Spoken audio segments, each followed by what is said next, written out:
Parlons de cette fameuse abbaye de Vauclair.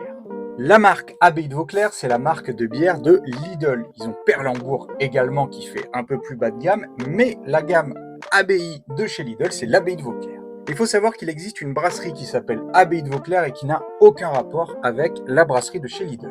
On est là sur une bière de marque distributeur. Si vous regardez la vidéo d'où vient ce commentaire, vous saurez de quoi je parle. Mais cette marque va se positionner plutôt sur la deuxième catégorie, c'est-à-dire les bières industrielles à forte image. Et quand on regarde l'étiquette, on va se rendre compte qu'on a une liste d'ingrédients, on a même le nom d'une brasserie qui l'a fabriquée. Donc dans les ingrédients, on va passer, mais effectivement, on a du sirop de glucose qui arrive en troisième ingrédient, donc il y a plus de sirop que de blé. On a quand même de l'avoine et du seigle, qui ne sont pas des céréales qu'on retrouve partout chez les industriels. Houblon, extrait de houblon évidemment, même si je me rassure qu'il y a un peu plus de houblon que d'extrait de houblon.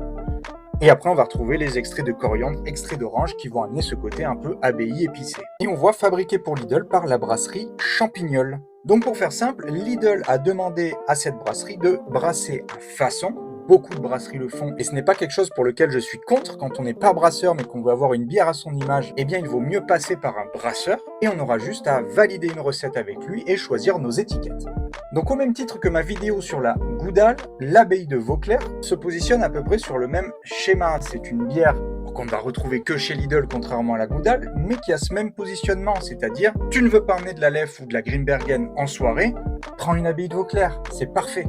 Mais je t'encouragerai toujours à aller voir le petit brasseur qui est à côté de chez toi. On est certes un petit peu plus cher, mais au moins on peut échanger sur la façon de faire du brasseur et il va pouvoir nous transmettre ce qu'il a voulu passer à travers cette bière. Mets-moi en commentaire ce que tu penses de cette bière. Abonne-toi pour apprendre plein de choses sur la bière et moi je vous dis à bientôt.